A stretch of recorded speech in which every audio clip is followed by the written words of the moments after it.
And one of these within industrialization and manufacturing is the textile and apparel value chain.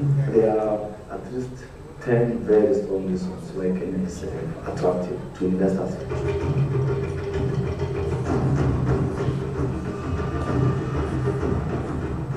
Kenya maintains and has maintained a very business-oriented private sector focused policy. So Kenya is currently one of the largest exporters to the American market on apparel, and it employs many people. And we believe it is a great avenue to promote job creation through greater investment because of the market. Kenya is strategically located. Kenya is the gateway for Eastern and Central Africa. So logistic-wise, you find Kenya is a very good destination for investors. Manufacturing is a key pillar in policy as a country. Fiber, textiles, and apparel is the top priority actually within the manufacturing sector. It's a good place to invest in because of the experience that we have received with the existing apparel sector. We have a very well-educated and exposed workforce. In fact, Kenyan workforce is considered one of the best in the region and very easily trainable. So for this reason, an investor can set up in Kenya because of the market, and they can set up in Kenya because of the very well and capable labor force.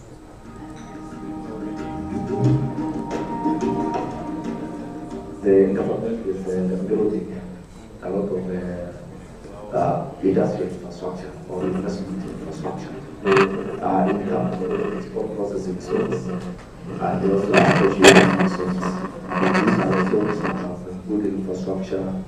They are built for purpose.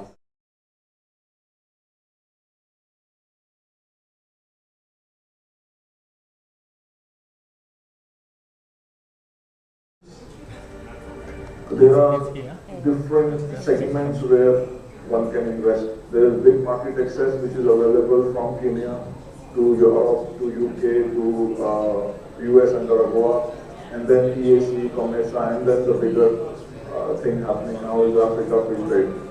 There is one hub in Naivasha, Naivasha Special Economic Zone, which is actually specifically built for investors in textile and apparel. We are open to attract big investors, the leading investors in the world in this sector.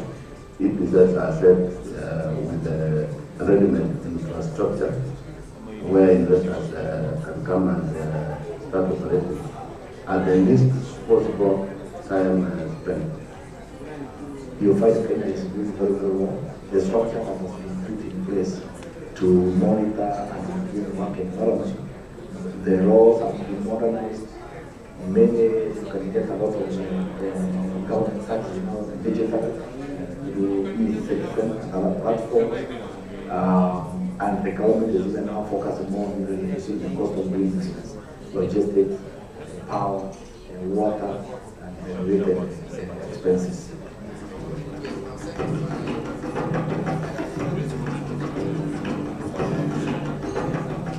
We are the high integrated textile mill, which means we begin from raw material to the finished product. We also have fabrication, tailoring unit. We are very happy that we have a high capacity production here in Texas. We have 16,800 speakers in the speaking budget. We are in the women department, we can produce 4,000 speakers. In the processing department, we can dye products there at up to 7,000 speakers per day. We are very proud that we can also stitch up to 5,000 pieces of fabric in tailoring department. So we are highly mechanical with high productivity, with the modern machines. Manpower is available, government is very, very keen to support manufacturing. So everything is good, it's just that you have to have a great plan, have commitment to the country, and come and do the work. Says that here, Rome is one of the nations that succeed. That's the danger. As the investors come, they can expect a lot much more benefits in terms of support.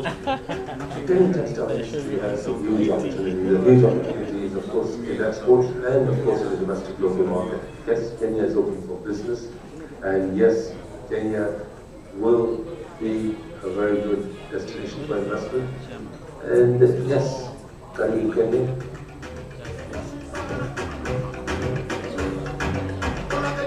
We have a very vibrant apparel manufacturing sector in Kenya, which employs almost 50,000 direct workers.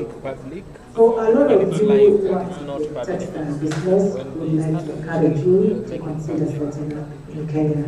It is a very good location, it is a very good climate, a good environment for expat. Global.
An intensive road and rail network, modern deep-sea ports at Mombasa and Lamu capable of handling bulk and other containerized cargo, inland ports, an expanding liberalized energy sector, and digital telecommunication network.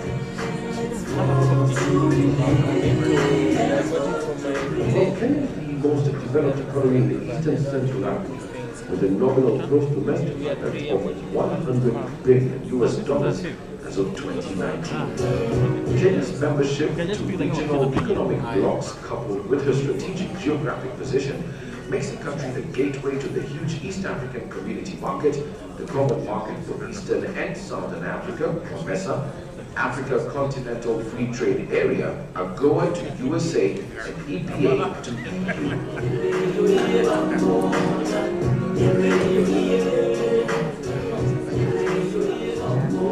pursues a mixed economy, and her dynamic and diversified private sector comprises numerous small-scale local enterprises, medium-sized businesses, and multinational companies.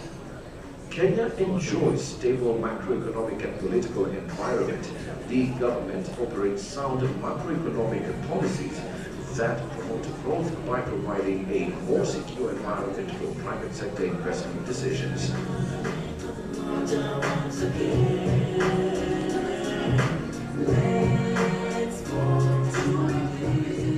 Qualified professional staff can be hired at reasonable pay scales in all occupations and at all levels of expertise. Tourism is one of Kenya's most important industries and has strong linkages with transport, food production, retail, and entertainment. Investors will find living and working in Kenya a pleasant experience. The country has abundance in excellent accommodation, shopping, education, healthcare, and recreational facilities, which will provide a high quality of life for both the investor and your family.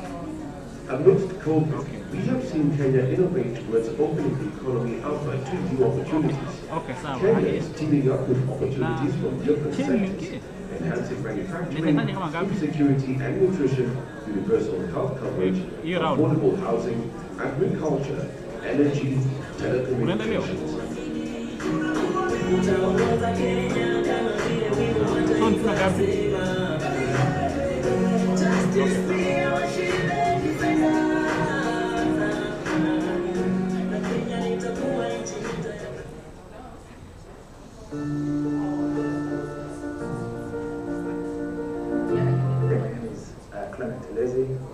I'm the CEO of Kenya Flower Castle.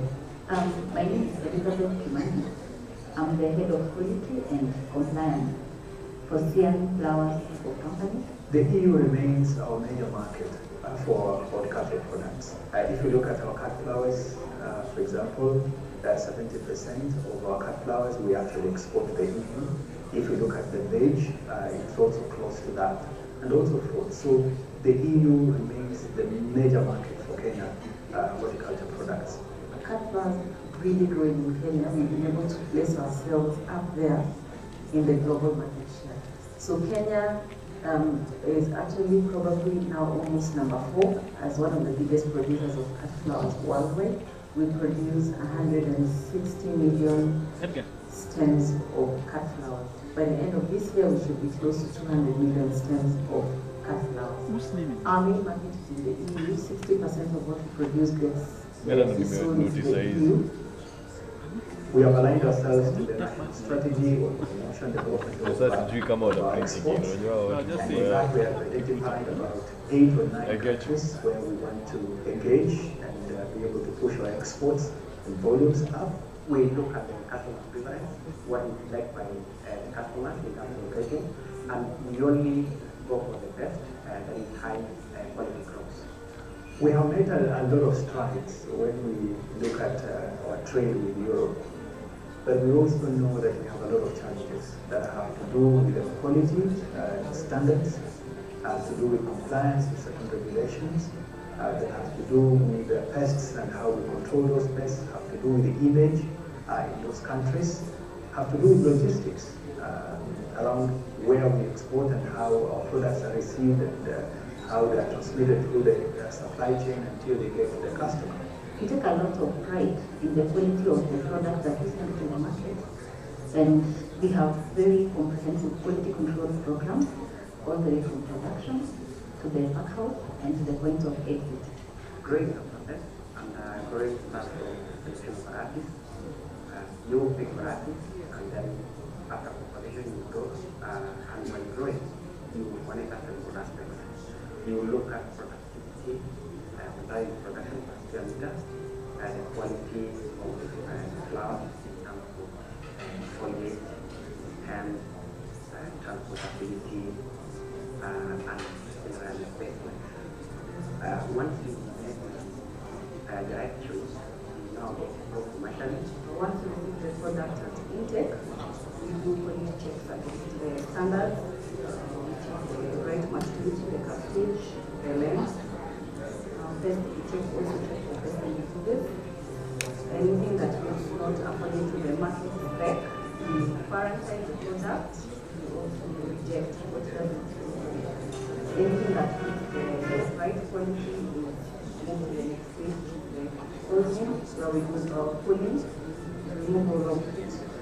We work closely with the regulatory bodies like GEFIS and the third regulatory others like Kenya Flower Council, where we have programs that ensure that what we send to the market is compliant with the phytosanitary measures as expected by the market. Majorly those are the issues that are on the card. The biggest challenge is to do with pests or the MRLs or the interception of minimum residue levels in the market.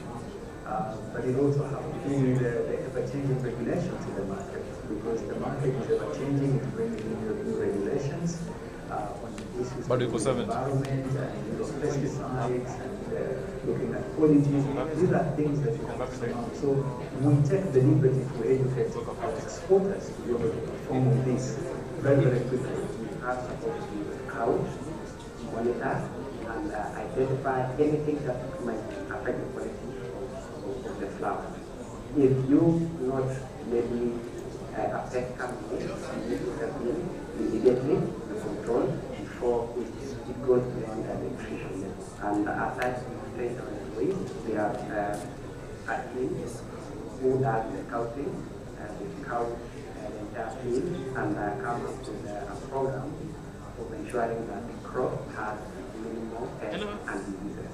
But we're also finding that we have challenges to do with tariffs. Some of those countries we still have tariffs that make us not competitive if we compare ourselves to competitors, other countries that are exporting the same products into those markets.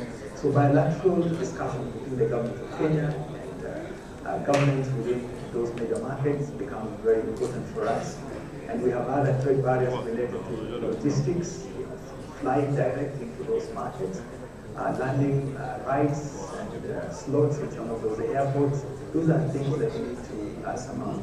We're a sector that employs over 350,000 people directly, those who are working within the farms. And we know that over 3 million actually support us in terms of providing other auxiliary services and goods. We are bringing in the knowledge of efficiency in a lot of processes that we undertake. We take a lot of pride in our employees, and they are our most important resource. So we have programs for them to make sure that they enjoy their working when they are with CN Flowers. We have bursary programs, we have feeding programs. We want to make sure that their children can access quality education. We provide for them subsidized goods, and we also run nutritional gardens so that they can access a balanced diet. We also have a lot of emphasis on the environment where we grow our flowers. So we have different programs that help us make sure that we not only get profits out of our growing, but we also take care of the environment for our sake and for the sake of future generations. So we have a lot of sustainability programs, and we are aiming at approaching or achieving zero carbon in our operations. We are looking at questions of how we push up the volumes. France, for example, we are going to have engagement in France. We have one of the major markets there, the Longest market, where we're going to have discussions with the buyers and the political players within that market. So it's an interesting affair. But we're also opening up in all those countries. We have our foreign missions supporting what we are doing, and a lot of work that will remain behind is Kenya, negotiating with those countries and the relevant people. So it is not just us who build the delegation, but also foreign missions, the Kenyan foreign missions within those countries, developing this discussion with a good understanding, and we believe that that partnership should be able to carry us forward. We believe that today's diplomacy is not political, it's much more economic than political. And therefore, having our foreign missions included in these discussions for the sake of pushing trade between Kenya and this countries become very, very critical. So we have good contact there with our missions, and they will add what is on behalf of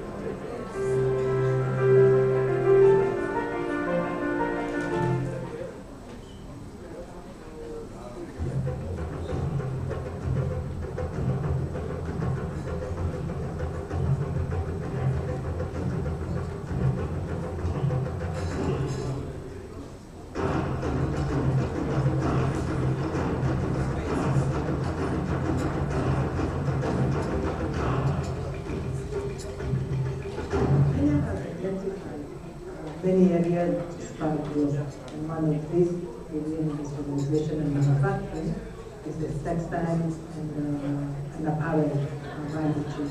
There are at least 10 very strong reasons why Kenya is attractive to investors.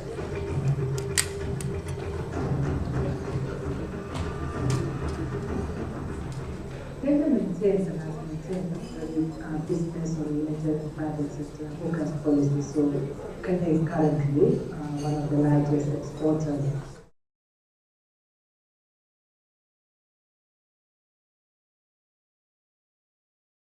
Avenues to promote job creation through greater investment because of the markets. Kenya is strategically located. Kenya is the gateway for Eastern and Central Africa. So logistic-wise, why Kenya is a very good destination for investors. Manufacturing is a key pillar in our tourism.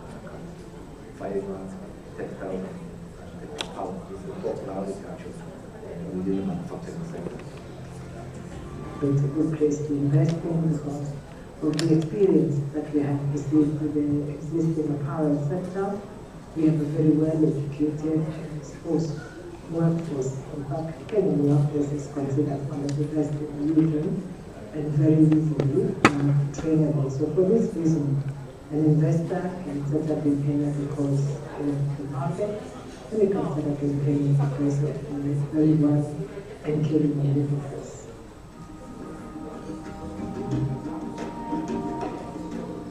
The government is developing a lot of industrial construction or investment infrastructure in terms of export processing zones and also the special economic zones. These are the zones that have good infrastructure. They are built for purpose with all the kind of support they require, and this is where investors can go invest and export their products. There are different segments where one can invest. There is big market access which is available from Kenya to Europe, to UK, to US and Paraguay, and then EAC, COMESA, and then the bigger thing happening now is Africa Free Trade. There is one hub in Russia, Russia special economic zone, which is supported specifically built for textile and power. We are open to attract big investors, leading investors in the world in this subsector. It is just as I said, with the ready-made infrastructure, where investors can come and start operating at the least possible time spent. You find Kenya is doing very, very well. The structure that has been put in place to monitor and improve the market environment, the laws have been modernized. Many, you can get a lot of government services now digitally through e-systems and other platforms. And the government is even now focusing more on the reducing the cost of doing business, logistics, power, water, and related expenses.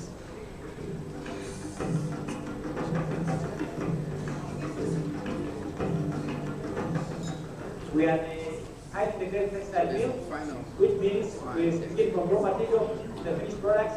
We also have fabrication, tailoring unit. We are very happy that we have a high capacity production here in this service. We have 16,800 people in the spinning department. In the weaving department, we can produce 4,000 liters.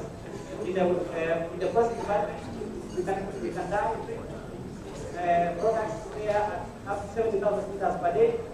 We are very proud that we can also feed up to 5,000 pieces of fabric in the department. So we are highly technical with high machines, with the modern machines. Manpower is available. Government is very, very keen to support manufacturing. So everything is good. It's just that you have to have a great plan, have commitment to the country, and come and rule the world. Says that here to grow. Sorry? This is one of them. They succeed in the investment ventures. We ask the investors to come here. They can expect to enjoy much more benefits in terms of support. Kenyan textile industry has a huge opportunity. The huge opportunity is, of course, in export and, of course, in the domestic local market. Yes, Kenya is open for business, and yes, Kenya will be a very good destination for investment. And yes, that is Kenya.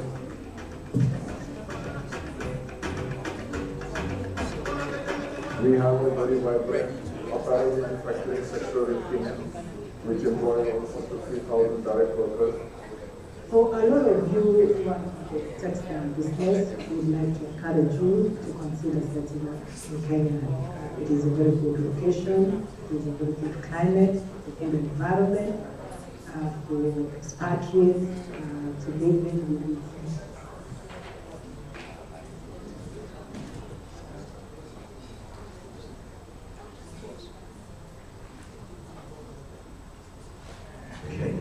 the land of endless possibilities.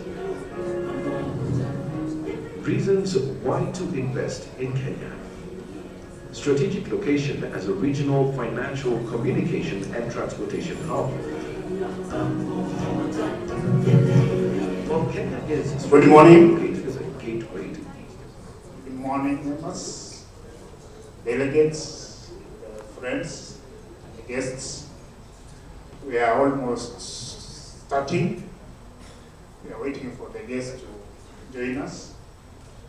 Once they are in, we'll have the national anthems, and then we start off the program as per the programs that you have in your folders. Thank you.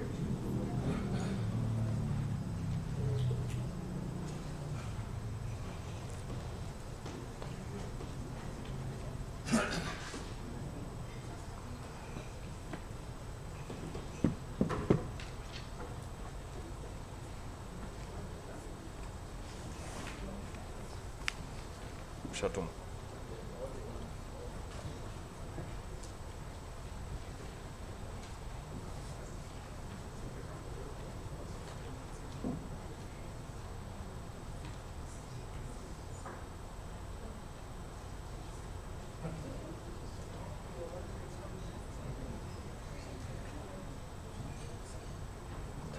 Ungalipia kwa chanki hapa.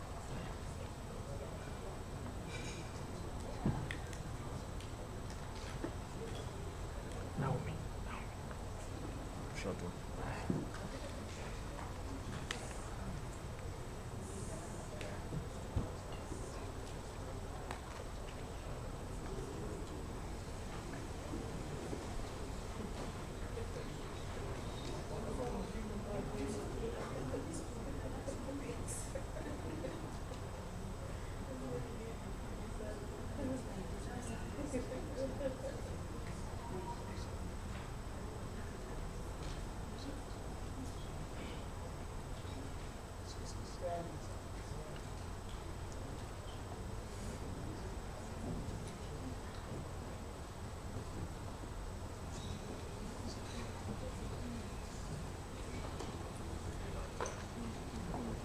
Good morning again. Please welcome our guests. You can stand up.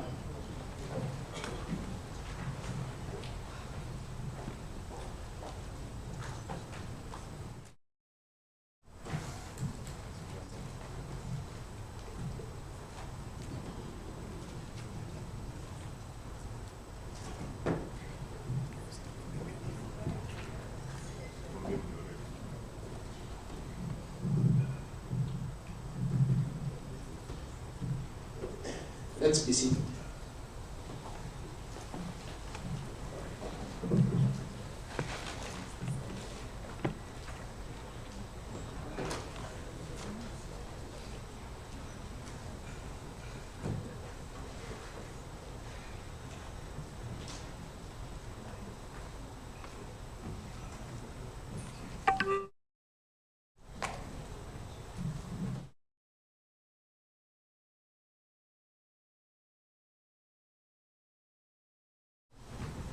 Welcome to this business forum, bringing together government, private sector, and other operators from the Republic of Kenya and the Republic of Sierra Leone. My name is Ambassador Jones Leone, the Principal Secretary in the State Department of Trade and Enterprise Development of the Republic of Kenya. I'll be your Director of Ceremonies this morning. We have the distinguished presence of high-level delegation from the Republic of Sierra Leone, led by the Chief Minister. I'll give him the floor at some point to introduce his delegation. And Honorable Betty Maina, the Cabinet Secretary for Industrialization, Trade and Enterprise Development of the Republic of Kenya. Each party has mobilized are in attendance several agencies, regulatory agencies, and trade facilitation agencies, as well as the private sector. Our main objective this morning is not only to introduce ourselves to different levels, but also to make sure that we create the necessary trading framework between the Western African region and the East African region. In yesterday's meeting between President Kenyatta of Kenya and President Julius Leone of Sierra Leone, a number of MOUs and agreements were signed, whose main focus is to promote the political, trade, and economic interests between the two countries.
Administration, and which caused all of us in this room to pay great attention to the enterprise and the opportunities that will be laid before us.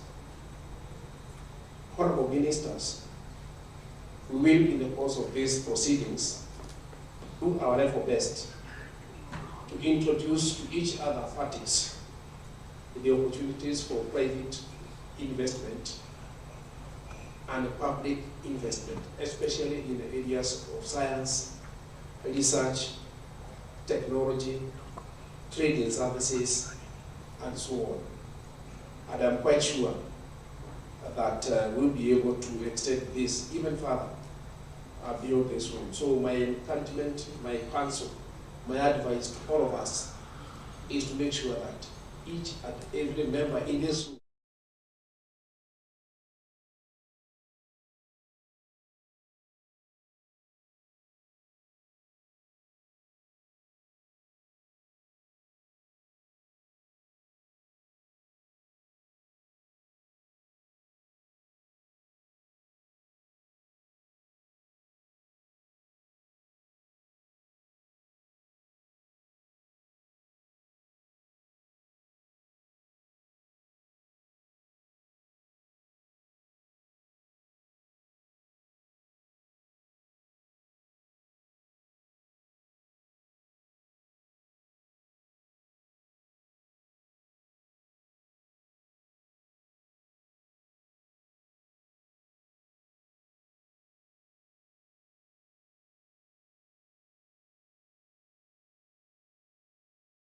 make some remarks and invite Dr. Sandy, the Minister of Trade and Industry, also to make some remarks. And thereafter we'll have Jacob Safa, the Chief Minister, and who is here with us, of Sierra Leone, to make a short presentation. Another presentation will be made by the Director, the Acting Managing Director of Kenya Investment Authority. And thereafter, we shall have a short break. At that particular juncture, the Chief Minister and the Kenyan Minister for Trade may wish either to engage further with us or take their leave. And after the break, we shall convene to listen to more presentations on opportunities for tourism in Sierra Leone, agriculture, as well as animal husbandry, covering also the industries on fresh fruits and vegetables. We will also listen to a presentation from the Kenya Association of Manufacturers. I believe the representative from the Kenya Association of Manufacturers is in the room. After that, we shall have a private sector engagement. A representative from the Kenya National Chamber of Commerce and Industry will make a short presentation. There will also be a presentation by the private sector representative from Sierra Leone, Mr.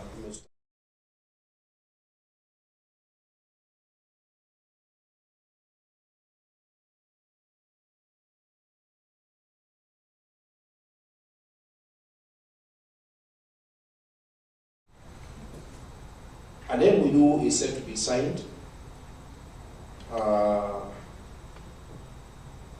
the level of ministers, and we shall cross towards mid-May and then have a group photo and a networking lunch in this very same hotel.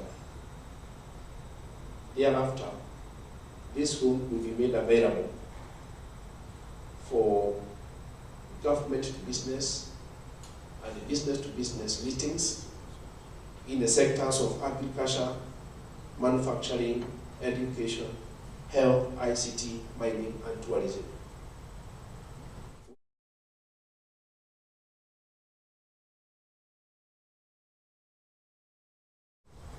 Afternoon session, 16:30 at the 1700 hours East African time. May I now invite Dr. Manda Mustafa to the stage to make his.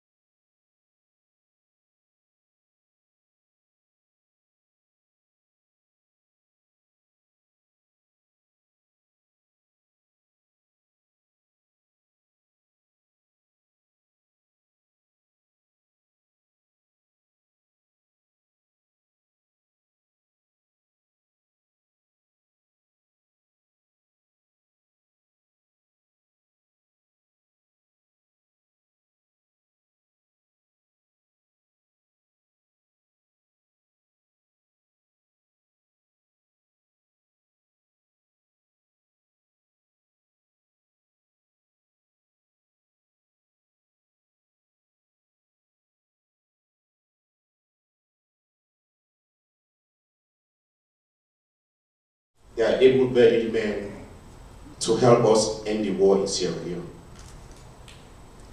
And also, quite recently, Kenya also helped us when we were trying to do a census, updating our census figures in Sierra Leone. Kenya helped us a lot. But we are now moving from government to government.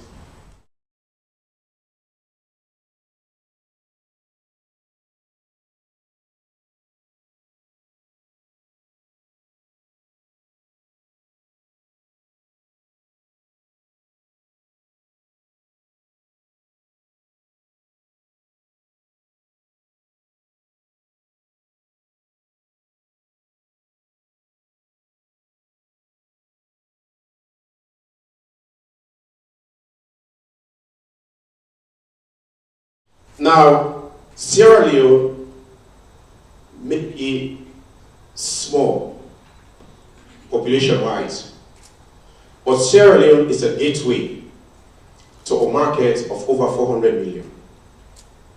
So you don't have to look at the Sierra Leone market as the market. You have to look at the potential of entering the West African market through Sierra Leone. So you have the Mana River Union market, which is between 40 and 50 million, and you have the West African market, which is over 400 million. So these are the opportunities. I'm not going into the details. The Chief Minister will give you details with figures. What I'm here to do is to introduce our delegation, and then I'll ask my co-chair to do the same. Seated right in front of me is the Chief Minister, Mr. Jacob Jusuf Safar.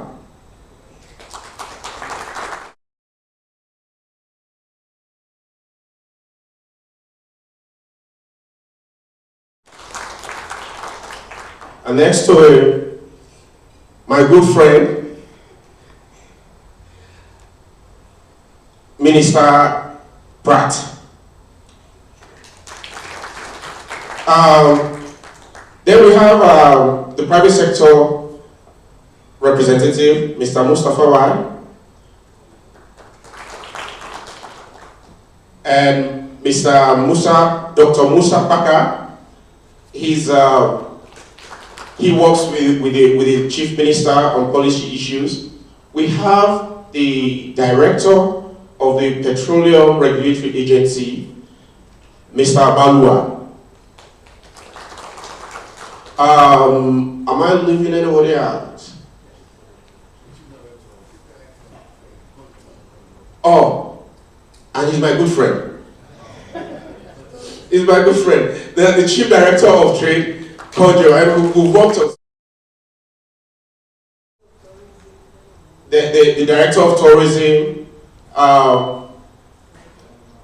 Mr. Jabo, the General Manager of National Tourist Board, and who else?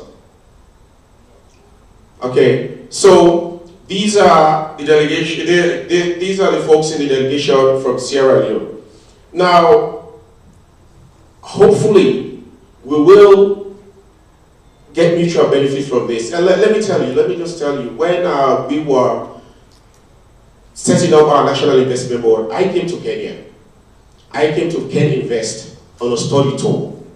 And I also visited them yesterday and had very fruitful discussions, and we agreed to collaborate so that there may be companies who may want to go to West Africa. They don't have to run to West Africa, they can come to Ken Invest, and Ken Invest will link them with us, and we'll work together so that we open the gates for them. So without much ado, I will ask my co-chair to come and introduce the delegates from the Kenyan side.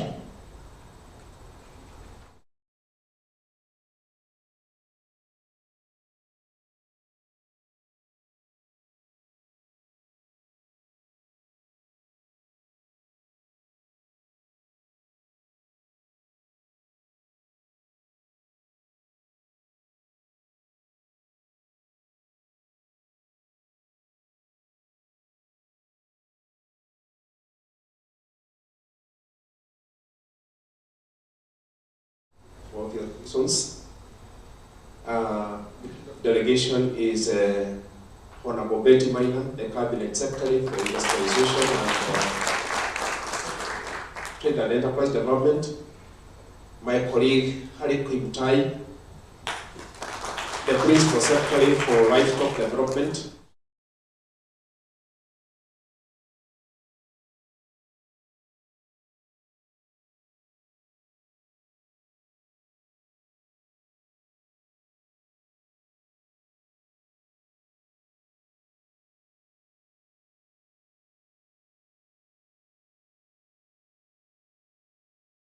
Thank you very much.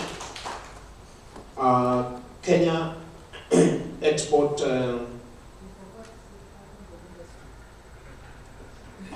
we'll get there. State Department of Industry. State Department of Industry.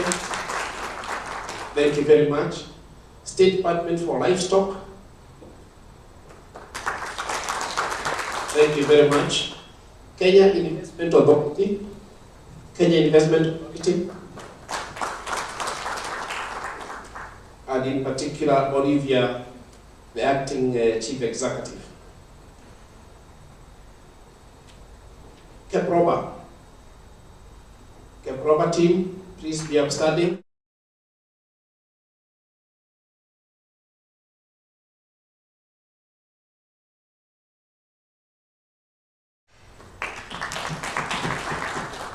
Thank you very much.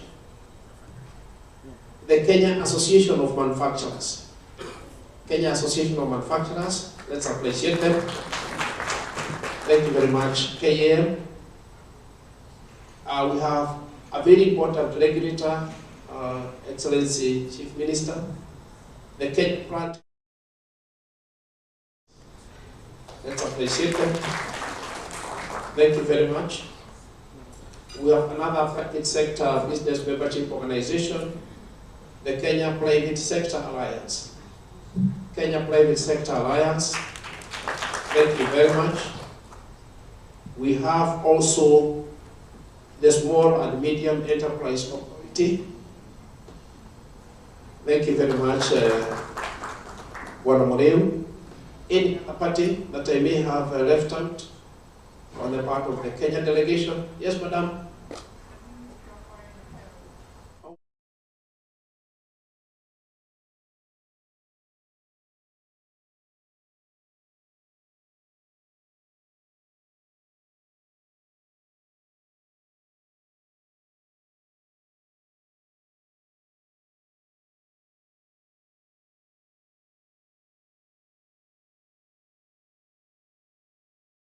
Thank you very much. Strong delegation. Yes, sir. Kenya Bureau of Standards. Kenya Bureau of Standards. Thank you very much, Kenya Bureau of Standards. Chief Minister, another important regulator for trade. Any other party that I may have left out? There we go. That Honorable Chief Minister and our Cabinet Secretary constitutes part of the delegation. And I do believe that we'll be able to create more partnerships between particularly the regulators, because under the African Continental Free Trade Area, the drivers of intra-Africa trade are primarily the regulators supported by the private sector, and beneath there we have the government. Our co-share,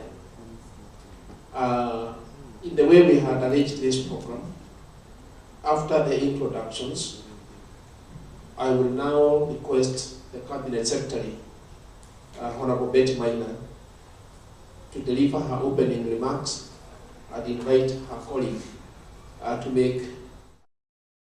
Minister, you have the floor.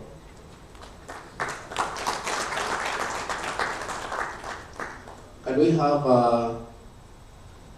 the sanitizer?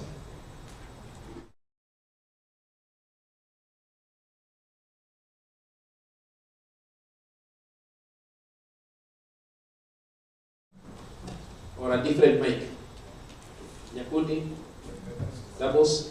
Yes.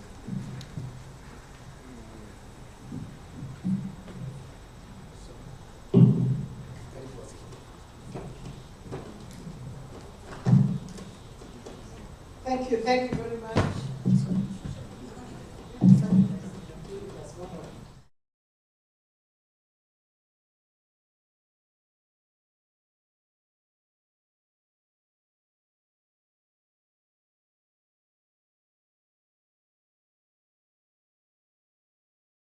Jusu Safa, the Chief Minister from Sierra Leone, my colleague, Dr. Edward Sandy, and Ms. Pratt. Thank you very much for joining us with your very strong delegation from this gesture. We appreciate the visit during this time, and we are honored to have your president as our chief guest at our Madaraka Day celebrations tomorrow. So we'll sure we'll see more of you tomorrow and in the coming days. I really want to thank the organizers of this forum, from our ministry and from your Department of Investment, and the private sector from both sides. I haven't seen as many of you, and I hope that they will be joining us, but even if not, we're certain that we will extend the message that you give to the rest of the business community. Here we've seen KM, we've seen KEPSA, we've seen the Chamber. We will also be meeting with specific business leaders in the course of the morning. An engagement between government and the private sectors and the private sector in our different countries is really good for strengthening economic ties. And it's a platform where we can exchange views, exchange cards, and exchange contacts and networks. And I hope that we're able to foster greater business relations between Kenya and Sierra Leone. As has been mentioned, we have very strong diplomatic relations. We are founders, we have a long history. We are some of the founders of the Organization of African Unity. But as mentioned and celebrated on Sunday, we've also been investors in peace and tranquility in Sierra Leone, being leaders and key contributors of troops to NAMSIL, led by General Opande. We don't have an embassy yet in Sierra Leone, but we serve Sierra Leone from Abuja, so we have maintained those strong relations together. When I look at our trade numbers, they are not so rosy. That is the thing that we have clearly have strong diplomatic relations, but these need to be translated into trade numbers. When I look at the trade numbers, they look like in favor of Kenya, but they are minuscule. They are really, really tiny. And even in the things that we sell to you, in some of them we have less than 0.05%, so less than 1%. Yet it is things that we produce here. When I look at our exports, imports from Sierra Leone, they are also not very high. So for you in the private sector, this is really an opportunity to ride the sails of the diplomatic relations to really develop good business ties. So during this program that we shall have today and over the next few days, I hope that the private sector in Kenya and the private sector in Sierra Leone can take the step of deepening our economic ties. We've identified from the communication that was given to us the areas of interest by Sierra Leone. They are interested, and I'm very glad that the PS for Livestock has joined us, because this is the person, one minister, that is going to deliver those dairy farmers and processors that you are looking for. We've invited. Did KCC make it yet? The Kenya Cooperative Creameries, are you present in the room yet? But they did promise. To join us. But really, the dairy sector is a sector that Kenya is extremely proud of. It is one sector where we believe we are self-sufficient in production and in distribution of many of our products. And that's an area that Sierra Leone would like to learn from us from. The other area that I've identified that I'd like to learn from is the area of ICT. And from KEPSA and Chamber, I hope that your colleagues in ICT are in the room or on the way. They are also keen on learning and attracting investments from Kenya in finance. And we hope that those of us in finance and in banking are able to join. Tourism is also another area that is of interest, and we would like our teams from tourism to identify the players that this team can meet. I am saying this so that if you are lastminute.com like me, you can actually call other people to come and join you quickly. Kenyans we call ourselves lastminute.com. Everything we do last minute. So this is my attempt to ensure that you send signals and send messages and send texts to your colleagues who the colleagues from would like to speak to, and all of us from government agencies have got those contacts with the private sector. So I'd like to assure our brothers and our sisters from Sierra Leone that Kenya is also open and safe for doing business. I have spent time telling my team about who you want to speak to, but we would also like to say we'd also like to welcome investors from Sierra Leone in Kenya. Using Kenya, you're able to set up a foothold in East Africa and access the East African market and the market for common and the common market for Eastern and Southern Africa.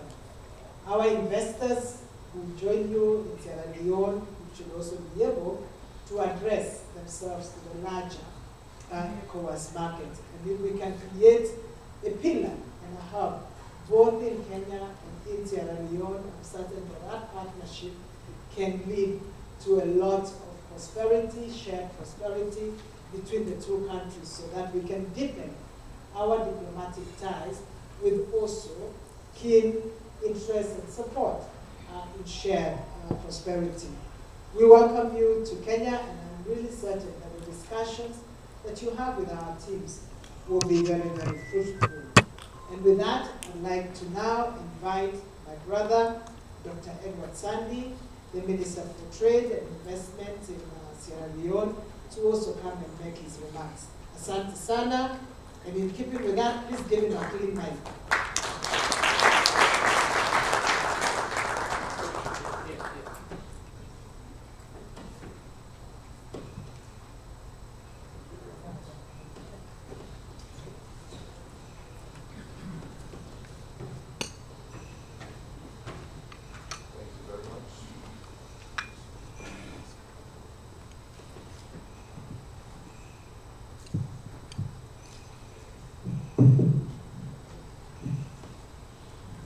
Thank you very much, the Minister. It's indeed a pleasure that we're here. The Chief Minister, the Minister of Trade, Industrialization, Trade and Enterprise Development in Kenya, Madam Betty, the Minister of Tourism and Culture from Sierra Leone, our strong members of the delegation from all sectors, our private sector representatives from Sierra Leone and from Kenya. It's indeed a pleasure. I'm here to announce to you that the whole of Sierra Leone is here today. The President himself is here. The Chief Minister is here. The man who is in charge of trade and industry is here. The investor, the man who coordinates investment in Sierra Leone is here.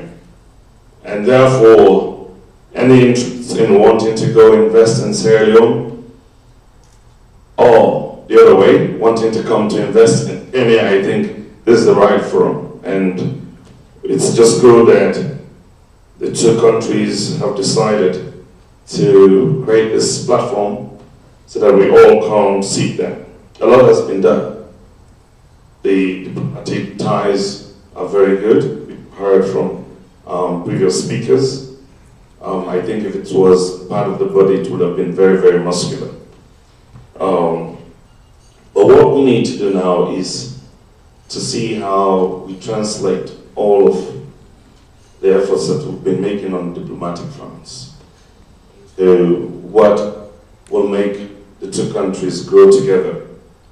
And there are so many things here that we need to take note of.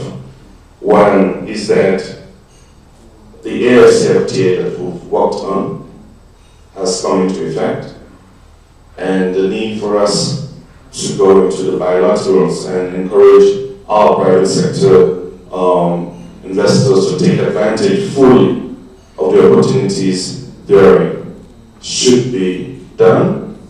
We should be able to take a look at those bureaucratic bottlenecks that normally slow down investment in each country's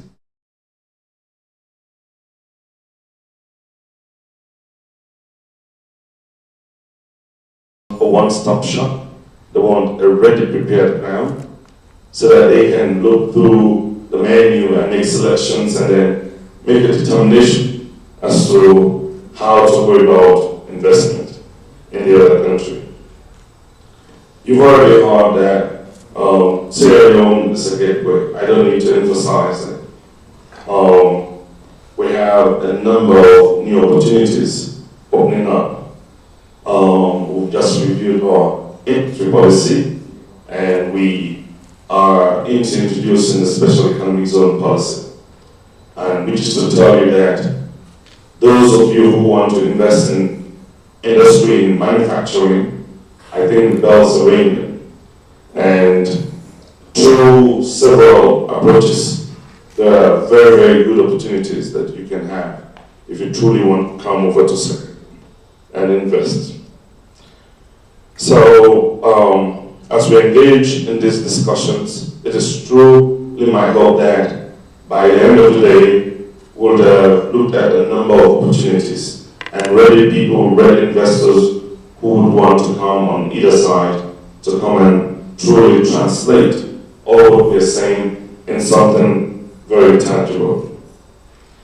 So the trade and investment in our country should be a diplomatic tool, should be a tool that we should use to bring the two countries together. We already know about the West-East, well, I'll not call it divide, but constraints. I'm very, very sure Kenya on this side here should be competing very strongly with Nigeria on the other side there. And if Sierra Leone is in the middle, and we can create that opportunity, particularly apart from the AFCFTA, we've already started trading with our West African neighbors under certain duty concessions under the ECOWAS Trade Liberalization Scheme. I think any manufacturing industry setting up in Sierra Leone should be able to gain easy access to the markets in the whole of West Africa, particularly trading under those concessions. So we're here today to walk the talk and ensure that you have all the assurances. In my ministry in the last 3 or 4 years, we've been able to sign a couple of special agreements with investors who want to go into manufacturing. And today, I think our investment climate looks a lot more better, looks a lot more friendly to investors. And all of what we consider as indicators for doing business, I think Sierra Leone is actually doing extremely well.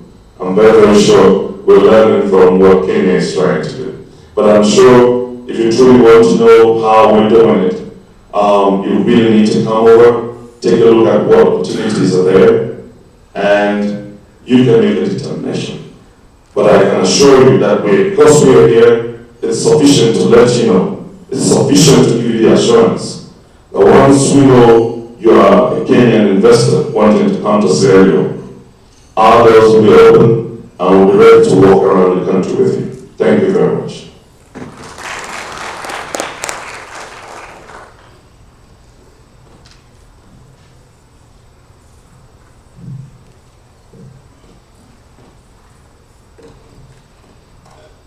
Join me in appreciating the two ministers.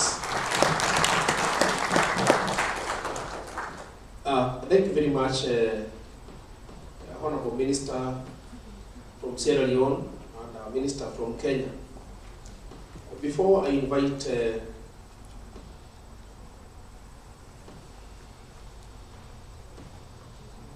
the Chief Minister to make a statement, let me, Chief Minister, mention this. Last night, and I'm addressing the two trade ministers, there was a meeting of the trade ministers of the ACP. And I represented my minister in that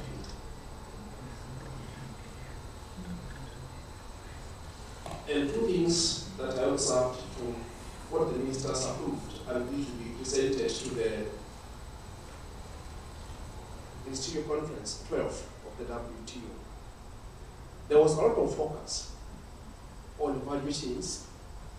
There was a lot of focus on the post-Cotonou agreement, and there was a lot of focus on intra-Africa trade. So, Chief Minister, as you do so, because I know you'll be engaging at a different level, what we probably need between Kenya and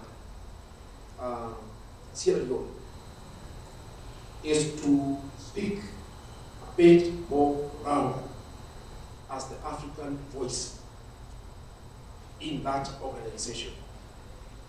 And I'm very sure that when our two trade ministers do meet on the margins of the MC12, they will champion the interests not just of the East and West Africa, but the interest of the entire African region.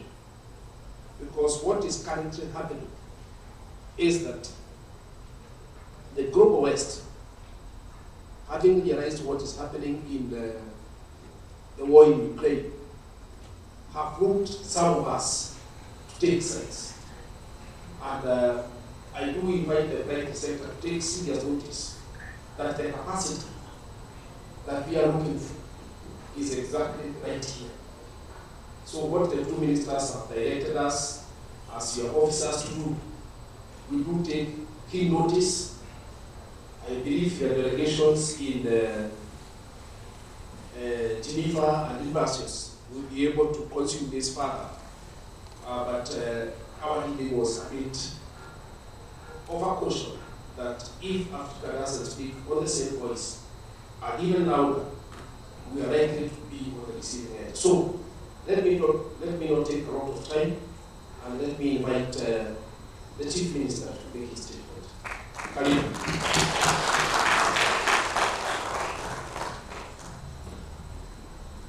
Please give us 7 minutes. Thank you.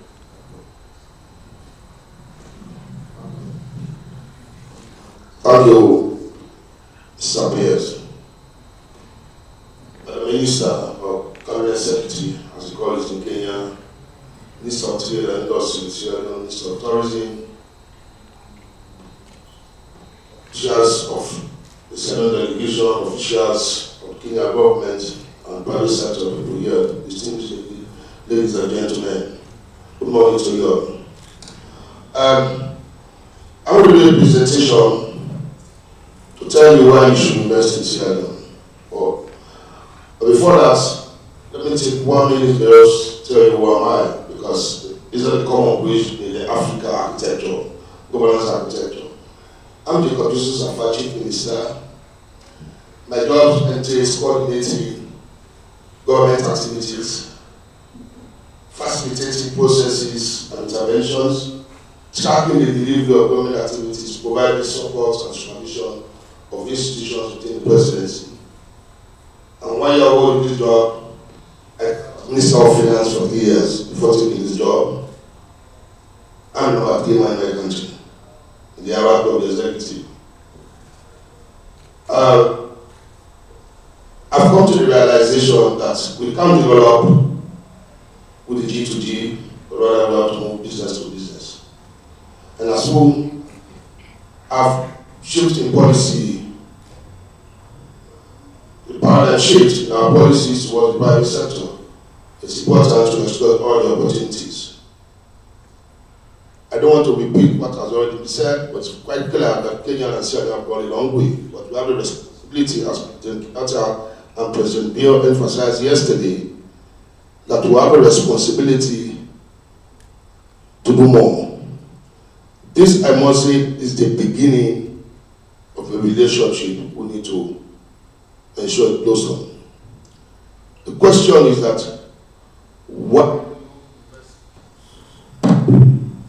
why invest in Sierra Leone? Slide please. That's what I don't want to bother you with, because we've got a folder for you that has all the information. The first reason why you should invest in Sierra Leone is a very peaceful and democratic country. Get back please. First slide. Yes, peaceful and democratic country. According to the Global Peace Index, Sierra Leone is the most peaceful country in Africa. I mean, by any standard, that's a very good mark. And let me again emphasize, or rather, extend our thanks to the Kenya government for making that happen by sending 3,000 strong men to Sierra Leone to enforce the peace process. We are democratic. We've had 4 elections, and powers have changed hands from ruling government to opposition, or from opposition to ruling, from ruling government to opposition at least twice. We suffer one, we benefited from one as a party. We have investor-minded government. I mean, I can assure you of that. The president, the vice president, the chief minister, the minister of trade, and the entire government is extremely investment-minded. We are doing a lot of PPPs now, a lot of BOTs now. We're privatizing a lot of things now. And the establishment of the National Investment Board, chaired by not less the president but the president, is a testimony of that. Our economy is stable, with good economic management, regulatory regimes. We monitor the economy with a growth rate of 3.5, push it to 5.6. We slide back because of the pandemic, the corona. We regain in 2021 to 2.9, and we're expecting growth rates to go up to exceed 5% in 2022. Our monetary and fiscal policies are firmly on course.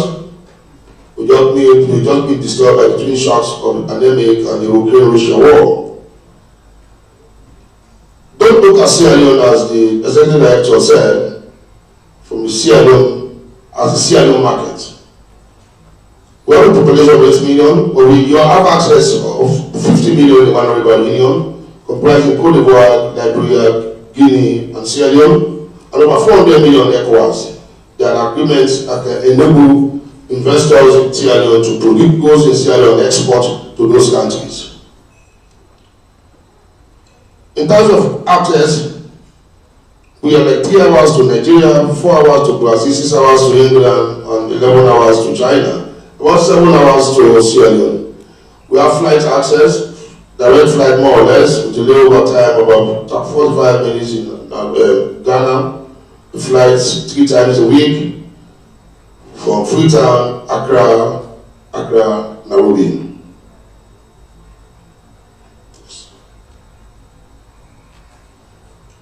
Realizing that these are essential pillars of investing, or for investment, this government has increased its budget or spending on infrastructure development and human capital development.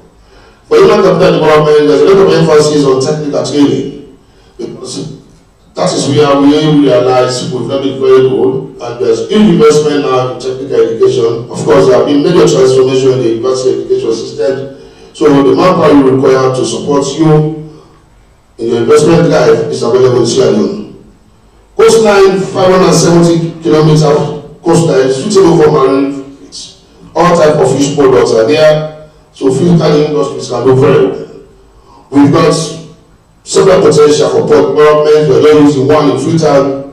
We've got 3-4 other areas for even port development. Tourism potentials with rich heritage and culture. Sierra Leone was the home of slaves, but the place Freetown, it was called Freetown, but when the slaves, at the end of the slave trade, they thought they were settled in Freetown. They were returned to Freetown. That's how we got our name, Freetown. That probably explains why we are so free sometimes. And there's an advocacy to change that name. There's some lawlessness where people are free to do a lot of things.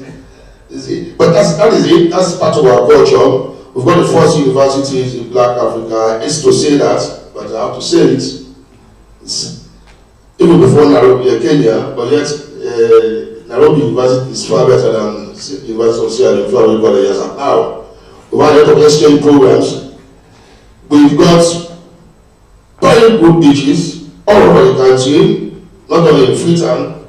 Those who just along the beach, it goes about 3 to 4 kilometers along the beach, just one beach, the commonest beach in Freetown. You go there, hundreds of people almost every day are there. That's the place to be. You can't miss it. Our land is arable, very favorable climate, 6 months of rainfall, 6 months of sunshine. So our culture can do extremely well. Good variety, irrigation, you can do 3 cropping in a year. Very useful and agile population with eagerness for innovations and prepare to work. Maybe, above all, very attractive fiscal and non-fiscal incentives. I mean, the specific fiscal incentives are in this handbook. We've compiled from the Ministry of Finance on tax incentives for investment in Sierra Leone. You have it in your folders, you can look at it. What apart from what you have here, I can assure you that we are prepared to give more incentives, depending on the sectors. Particularly sectors of our focus, the dairy industry, for example, which want to be part of our school feeding program. Those in the dairy industry, you are invited to come to Sierra Leone. We can make it possible, we can make it bigger, we can make it very attractive for you. And that's a big market out there. In the tourism sector, we have huge potentials, but in a way, it's been under-resourced. We've not done much because Sierra Leone itself was originally known for minerals. It's only now we're trying to diversify. We've got huge diamonds, we've got bauxite, we've got what? But these are the reasons why we went to war. You know, because the minerals are all over the place. Everybody was crazy for the minerals. At one point, minerals accounted for 80% of our export earnings. It accounted for over 60% of our revenue. But we come to the realization that there's life beyond the minerals. So we are now trying to diversify. And one sector we are really focusing on is the area of tourism. I mean, the Minister of Tourism will dwell on that later on. We recently have a big team from Nairobi to go and develop our wildlife. They are all over the place, and I guess they enjoy themselves. So just get to on the incentives, go to the table there on the cooperative tax rate. Go. Next slide. Yeah. Okay. These are the tax rates in terms of fiscal incentives. You see, personal income tax, PIT there, which is 30% compared to the other regions, so same percentage that of Kenya. The corporate income tax, we are doing something like 30%, Sierra is less 25%, and I think we are better off than most countries.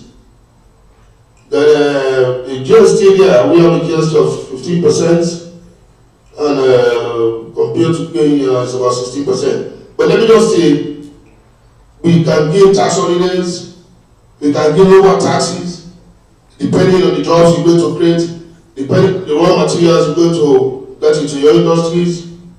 Because the economics of it is that let's have something for now than not to have it. When I was in the Minister of Finance, with the fiscalists, I had a lot of problem with them. Because for them, it's about tax. So my argument was, well, you have a piece of land doing nothing. What are you getting from that piece of land? Say 0 cents. What if you give that land for an investment, and you give all the incentives, you get 1 million. Do you want to wait for the 5 million? Let's start to get the 1 million. So that was my argument. That is not a traditional thinking of the Minister of Finance. And for those who have been in governance corridor for some time now, there's always a big fight between Ministers of Finance and Minister of Trade. You push, also, you have the experience. You put for incentive, you push for this, but here was the Minister of Finance who was encouraging investment. Edostandi is here, you are here, you are most friendly to them. So just come to Sierra Leone, it's a place to do business. Finally, your strongest reason for coming to Sierra Leone is that we have the political leadership ready to deliver. In the name of President Julius Maada Bio. Thank you. So as I said, the folders have a lot of materials for you to read. I didn't want to bother you, so quiet time you can read, you can follow up. I have a strong team here, the chief technical advisor is here. Is here. You take the telephone numbers, you have the executive director, NIB, 2 ministers a year, specific things we can follow up. This is not what one of the field, we don't want this one to be the field talking shops. We really want to follow up.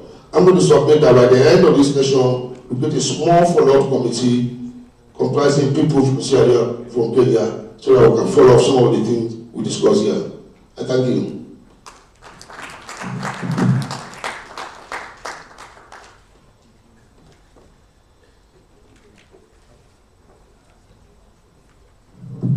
Thank you very much, Chief Minister.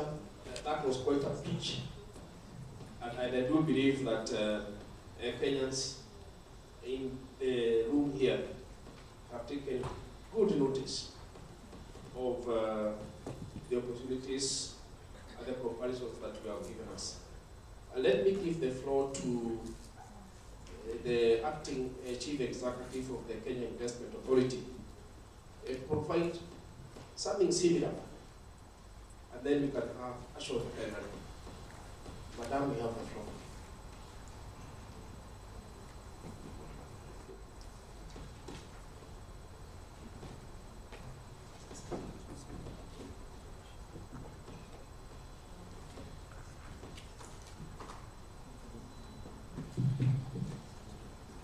Honorable CS Betty Maina, the Chief Minister, ministers from Sierra Leone, my counterparts from government, all protocols observed, the PS. Good morning, everybody. My name is Olivia Rachier. I'm the Acting Managing Director, Kenya Investment Authority. And I'm going to take you through a short presentation on the investment climate and opportunities. So, as you can see, Kenya is a country located on the eastern part of Africa. It's the third largest economy in sub-Saharan Africa with a population of about 54 million. Our GDP is about 101 billion US dollars. And the investment environment is quite conducive with an economic, a liberal economy. You can repatriate your capital freely, as well as your profits, and the Constitution guarantees protection against expropriation. It also guarantees your investment based on commercial risks, because we are members of ICSID, MEGA, and ATIA. We have a one-stop facilitation centered Ken Invest. We have a one-stop facilitation at Ken Invest, the one-stop center.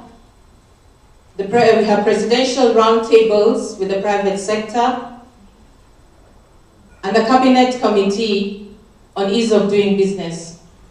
Our government has also digitized most of our services, and we have facilitation in the industrial zones like the export processing zones, as well as the special economic zones. Investment in Kenya is very attractive because we have a very stable political and microeconomic environment. We also have a high labor productivity with a youthful and trainable, literate workforce. As you can see, we are members of several preferential trade agreements, including AGOA. Currently, we are negotiating with the US, post AGOA, the FTA, EPA with the EU, EAC, COMESA, which guarantees you a very wide market. You can see our top destination for Kenyan products is Uganda, all the way to China. And our major product for export is tea, horticulture, petroleum products, pharmaceutical products. With regard to trade, you can see, as Madam said, it's fairly low. The trade between Kenya and Sierra Leone is fairly low, so there's a high potential there. Our top exports are medicaments and medical appliances. We also import iron ore. electrical transformers, paper, and paperboard. So how do you export your, how is the infrastructure in Kenya? We have a very modern infrastructure in terms of train, rail, air, and sea, which guarantees you distribution base in Africa, Europe, and the Middle East, as well as South Asia. So Kenya serves as a communications and logistics hub in the region. We have 4 international airports in Nairobi, Mombasa, Kisumu, and Eldoret, as well as strategic ports in Mombasa and Lamu. We also have an inland container depot in Nairobi and Naivasha's SEZ, and the standard gauge railway that runs 30 freight and 2 passenger services between Nairobi and Mombasa. So what are the investment opportunities and incentives in Kenya? Under the Vision 2030, which is a long-term development blueprint, we've mapped out about 8 sectors, 8 priority sectors, including oil and gas, manufacturing, financial services, etc. But the government between 2018 and 2022 set out on the Big 4 agenda, which is the manufacturing sector, food and nutrition, about 500,000 affordable housing, and universal health care. So when you invest in Kenya, especially in the export processing zones and the special economic zones, it guarantees you certain incentives. And these include holidays, waiver on stamp duty and VAT, depending on whether you're investing in the export processing zones or in the special economic zone. There a bit of a slight difference there. The other benefits, of course, include a single license, and restricted investment by foreigners, high security, etc. So currently we have about 82 gazetted export processing zones, 77 of which are privately owned, 5 are public, and the special economic zones are 15 which are gazetted, 12 are privately owned, and 3 are public. So how do you get started? Kenya Investment Authority is a state agency under the Ministry of Industrialization, Trade, and Enterprise Development, and we are mandated to promote and facilitate investments. So our functions are basically investment promotion, investment facilitation, tracking of investments, aftercare services, and policy advocacy. Under the investment facilitation, we have the one-stop center, which brings together various government agencies for company registration, registration of PIN with the Kenya Revenue Authority, work permits with the Immigration Department, environmental impact assessment certificates, power connection, and also the export processing zones and the special economic zones authority. We also have a digitized form of facilitation under the e-regulation, which is a step-by-step procedure in investing in Kenya. We have about 274 investment procedures on our portal. We also have the e-opportunities, where Ken invests profiles and packages mapped out opportunities and uploads them on our portal. We have about 200 bankable projects profiled and uploaded. So you might want to, at your own free time, just have a look at that. So when you think investment, I encourage you to think Kenya. We had a meeting with our counterpart yesterday, and I want to reassure you of our support in terms of facilitation and benchmarking. Thank you very much.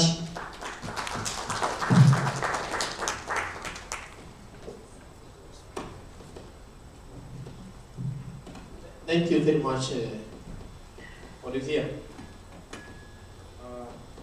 Ministers, we have, with your permission, a very, very brief plenary, maybe to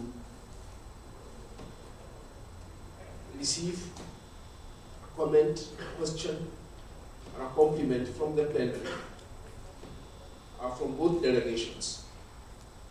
But before I open the floor, let me also indicate the similarity between Kenya and Sierra Leone. The political leadership is very key in the political and economic development of both countries. We appreciate really the transformation that has been brought to the Republic of Sierra Leone by the current political leadership. I did indicate to the Chief Minister earlier on that in my younger days I had gone there to look for a job.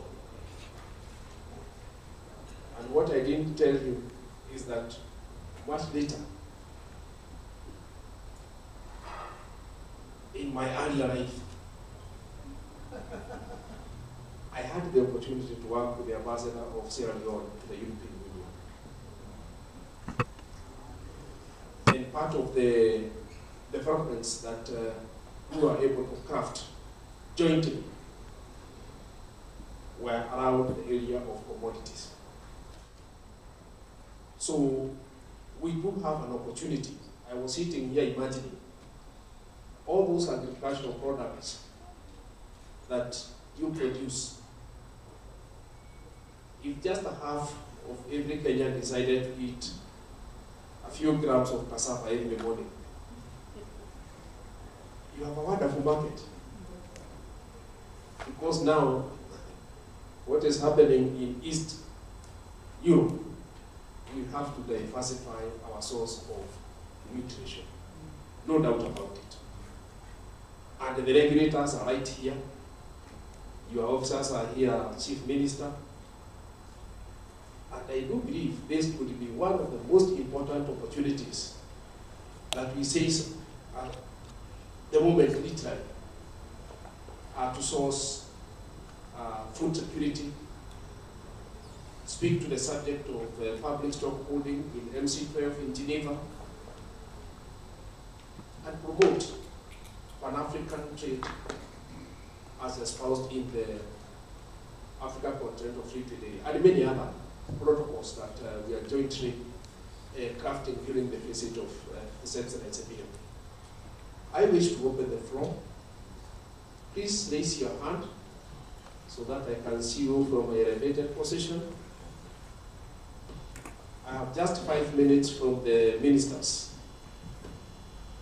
It's a good opportunity also to hear this side of the divide. I can see the representative of KEPSA. And which hat are you wearing, sir? Both. Okay, very well. Give him the mic. Thank you, Bwana PS, Honorable Ministers. My name is James Mureo. As I've said, I'm wearing two hats, both as the chairman of the Micro and Small Enterprise Authority and also as the chairman of the Economic Diplomacy Committee of the Private Sector Alliance. And I just wanted to probably bring some thought to this whole process with regard to the micro and small enterprises. Because world over, countries that embrace their small and micro enterprises do make significant strides in terms of development. And in your conversation, I've not seen much about that sector, which in this country supports or contributes about 25% to GDP and employs about 80% of the workforce in this country. And maybe the minister can enlighten us on how you're handling your SMEs in the country and what support you render to them, just for us also to figure out how we can interact with the SMEs. Thank you. Thank you very much, James. I believe the Chief Minister or the Minister of Trade of the visiting delegation will start it off and then we give it to our Minister. This side.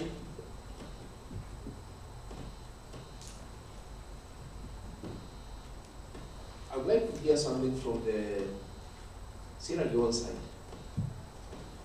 If you don't raise your hand, I'll ask my sister, who is married to my other brother, to tell us, how is the business climate here? Give her the floor. Where's the mic? Introduce yourself, please, the way you introduced to us this morning, and tell us where your shop is and how many customers you can handle. Thank you very much. Good afternoon, everyone. My name is Aminata Koji. I'm from Sierra Leone, but based in Kenya here. Before going into business, I just want to say that Kenya has a very good educational system here, and I have the opportunity to study my master's here, and I graduated last year. I'm one of the members of probably the United Nations, so I came to know Kenya because of the UN appointment in Sudan, which is the North Sudan. So now I'm here for basically 5 years now, but I'm doing also business with another Kenyan colleague. We have a company here called Modern Designs International, and we are producing this you're seeing on me. So I actually want to prove to you that we can do very good products. The market here at the beginning was not very easy because Kenya has a different perception about African clothing to the office. So we wanted to come and see how, one of my mission was to try and put the values into Kenyan community again of African culture and heritage. And so we decided to promote the African fabric, which is more, I think we should appreciate it, using it, going to the office and other places. And so as you can see, from what I'm wearing, you can tell that this is acceptable in the office space, right? And you can celebrate your African fabric. And so the market now is actually, we have created a lot of awareness, and people are accepting their fabrics, and they are proud of wearing, the African clothing. And I think it also has given, the boost was also given by the president, wherein he tried to encourage the Kenyan, citizens to appreciate and wear their clothing at the office space. And so we are seeing a lot of businesses, people are wearing it for weddings. Rorasho, if you can agree with me, Rorasho, we do that. And I do even traditional weddings. So instead of wearing the white garment, you can get to my shop and I give you a very nice dress for your wedding. And so whatever you want it for, we are available to provide it for you. But on a very important note, the Kenyan market is very much big, and it has open opportunities even for Sierra Leonean investors in the area of production, especially the African fabric and dresses. So thank you very much for giving me the opportunity, and I hope that I'll continue to thrive in this market. Thank you very much. I'll give you a private invoice because your first customer is my minister. And of course, the young colleagues here who probably would have an opportunity to do the cultural meeting. Let me, before giving the floor to the ministers, possibly mention this. In the African Continental Free Trade Area, one of the areas that we are keen to finalize quickly is trading services. And trading services has become a tipping point for our negotiations. And I'm very happy that the ministers are here. We have a meeting end of next month in Accra. And I do hope the delegations of both Kenya and Sierra Leone will do their level best to close. We've just closed in on the same position at the East Africa community level in a meeting chaired by Monaco Fund on Friday. we are keen then to convey our initiatives to the Secretariat. And I'm very, very sure that once we set the pace, we'll be able to achieve the necessary convergence. So I will take this opportunity also to seek the support of Sierra Leone, because if we could get 2 or 3 more Aminatas here, we will be able to promote that element of trading services and the textile and the apparels configuration. And my brothers from the Ministry of Foreign Affairs, I hope Matuanga is here, Ambassador Matuanga and his team. If it is possible, it's a request I'm making independently. Let us invite our dear sister here to be part of the Kenya delegation during the banquet. I now wish to give the floor to the Sierra Leone Minister, or the Chief Minister, and thereafter to Honorable Betty for a short reaction on the matter raised by Mr. Moreno. Bring the mic over here, madam.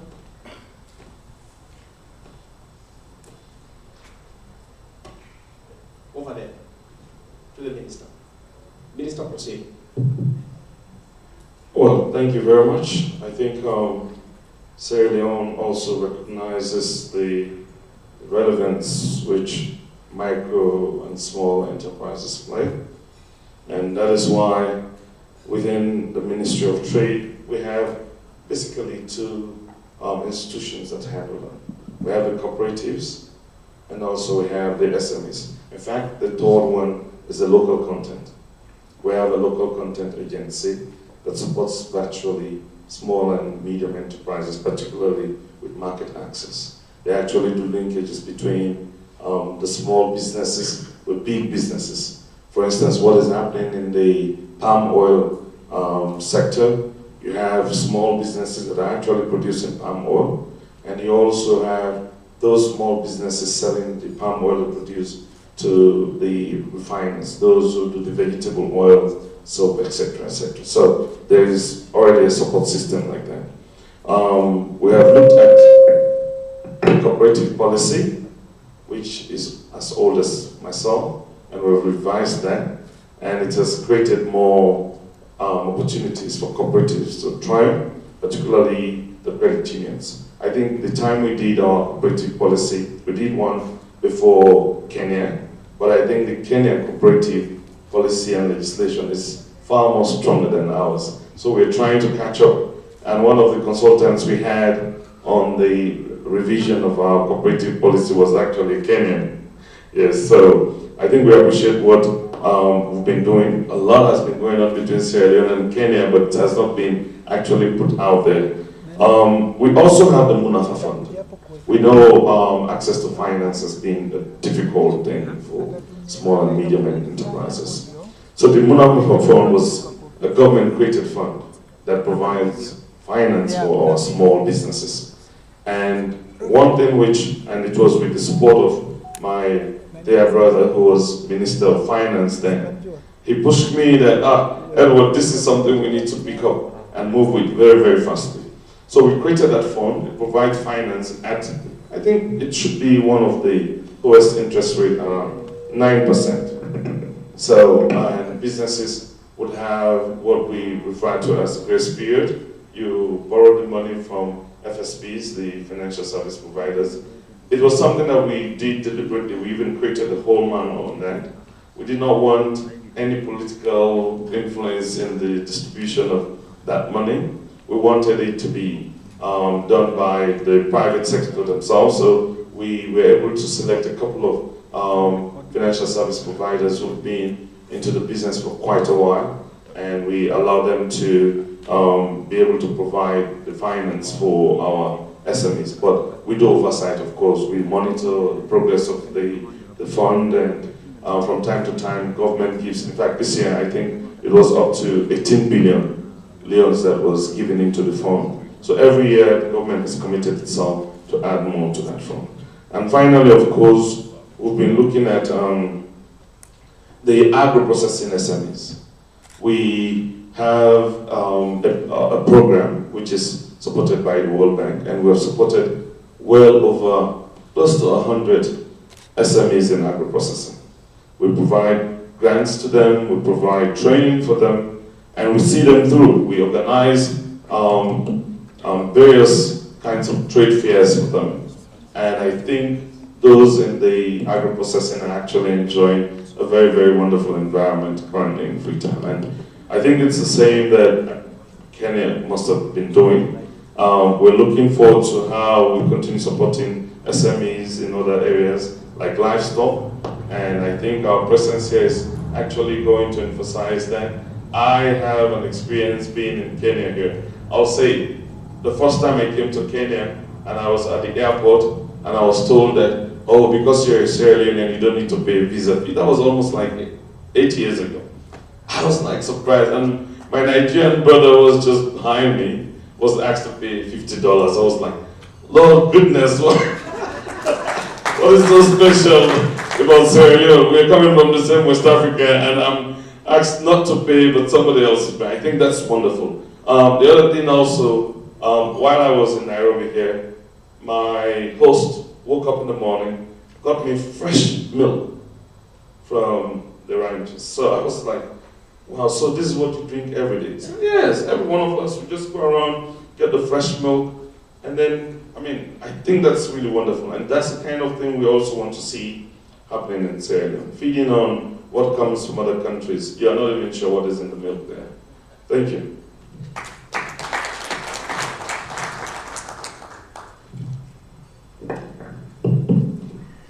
Thank you very much. I think we take some things for granted. Huh? All my life, we drank milk that we had just milked ourselves. So, and we all got used to fresh milk. So yeah, it's a surprise when people don't have that. So I hope we can help you. And your country is large. I realize it's actually about the size of Kenya in terms of area, or slightly, maybe 3/4, but it's actually quite large. We do a lot to support SMEs, and sometimes when the chair of your SEA asks you that, I'm wondering whether he just wants us to say the things that we do. 90%, more than 90% actually, of all businesses in the world are small businesses. So any government that doesn't focus on supporting them is not supporting business. So I think we really do emphasize that. The authority that James is leading, the Micro and Small Enterprises Authority, is just one of the agencies that we have seen it fit to support businesses. And the typical SME support program includes finance, small grants, and related finance, and that is, government will give that. But really it's never, that finance is just to start off. It doesn't reach many people because it's not enough. It's never enough money. But what that does is that it also does some risk mitigation for banks, because anybody who has gone through a government support system would be able to, would get the necessary training and therefore can graduate. The typical agency through which we give financial support and incubation is the Kenya Industrial Estates, which enables, gives facilities and some financing and training, business support services for SMEs, and at the same time introduces them quite quickly to banks.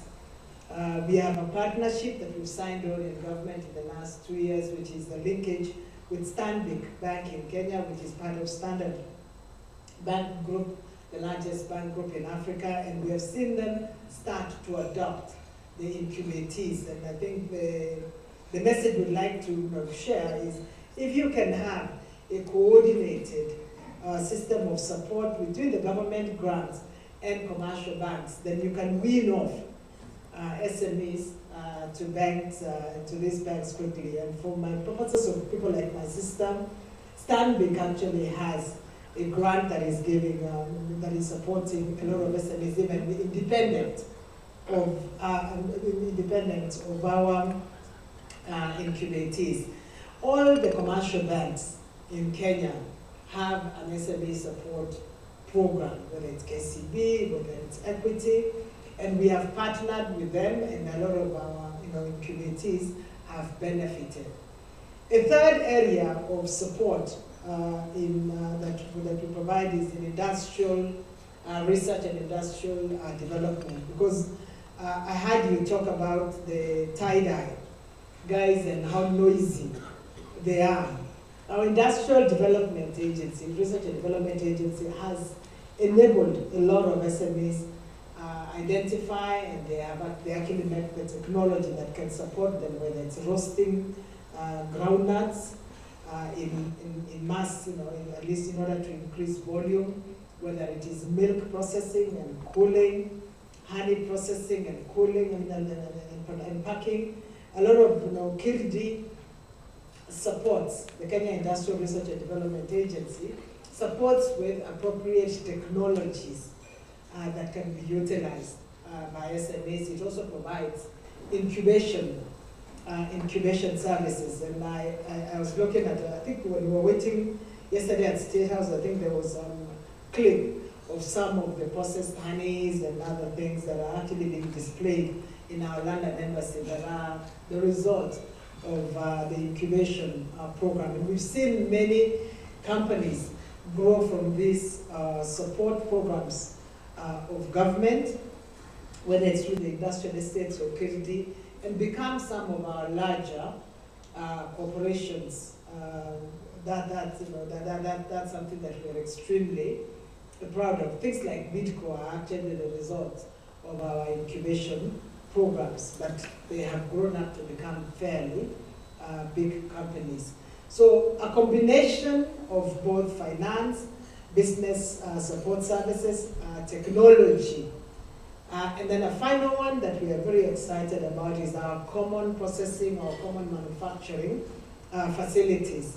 The work that the Micro and Small Enterprises Authority does is we establish industrial infrastructure that can be utilized by SMEs, but they're utilized by multiple SMEs. It's not just one person's factory. And those multiple, the common manufacturing facilities, what they do is basically reduce the capital costs that are required by SMEs. If you can provide a space people come and utilize, if they're in leather works, you rent the machine for the day, whether it's a cutter, and then you go to the stitcher and you go off and sell. Another person shows up with their material, use the same cutter, use the same stitcher, makes their shoes and their bags, and they go off and sell. So we've actually had quite a few of those common manufacturing facilities for industrial SMEs.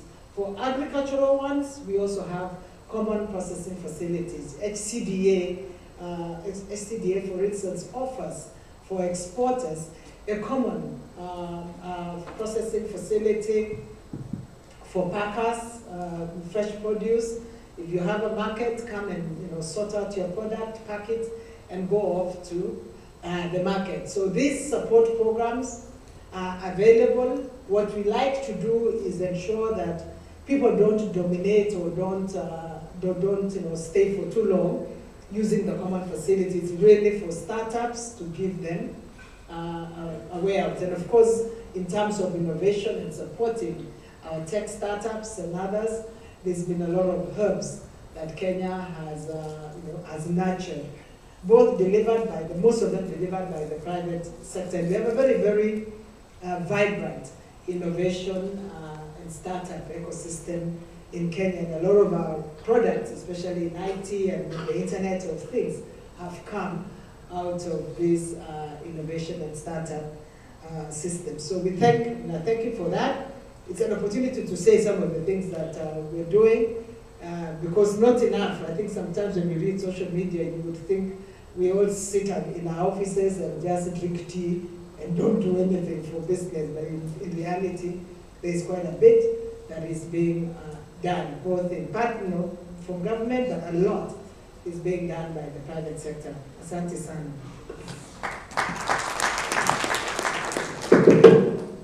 Thank you very much, Minister.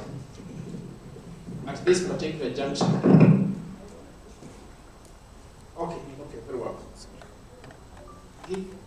Madam Minister, the floor. Well, since I'll be the next speaker, I just wanted to say that within the tourism sector, we've also commenced small micro enterprise development. And we have been focusing mainly on women and youth. And we've been able to work with other partners in terms of providing them business skills development, providing them startup kits, and then, of course, with support from the World Bank program, and then also working in collaboration with other partners. We've been able to look at how we can get youth into innovation, into hubs, into boot camps, and then also to ensure that we bring the local population to domestic businesses, because with the tourism sector, there is a huge opportunity for indirect employment. And we all know that for tourism to thrive, you really need to have a very strong private sector support. So what we try to do, especially as a result of the COVID, is to really expand the domestic business base for Sierra Leone. And today we have quite a large number of small businesses around the beaches, small guest houses, entertainment spots, and it's really created quite a lot of jobs.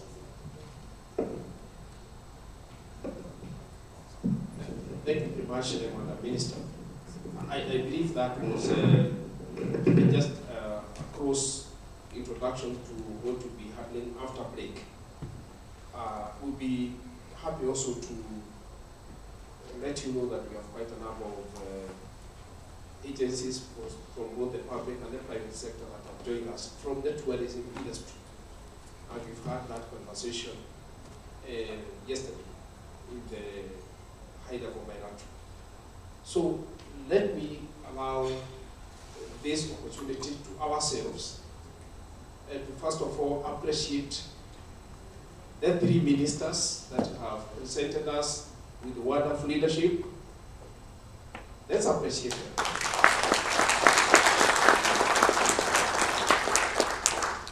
Thank you very much, Chief Minister and my minister, and the two ministers from Sierra Leone. I will now allow the delegation of the Chief Minister to retreat briefly, because there's another engagement and my minister, and you can have a cup of Kenyan coffee and Kenyan tea. And for the Sierra Leone delegation, if you taste any of those products and you don't like them, come back to me. If you do, then we have an opportunity to do business. Thank you very much. The session is adjourned.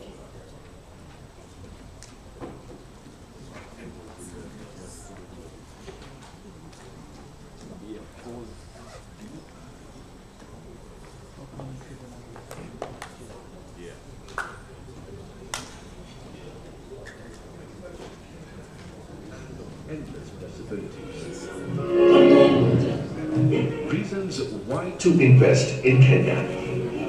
Strategic location as a regional financial, communication and transportation hub.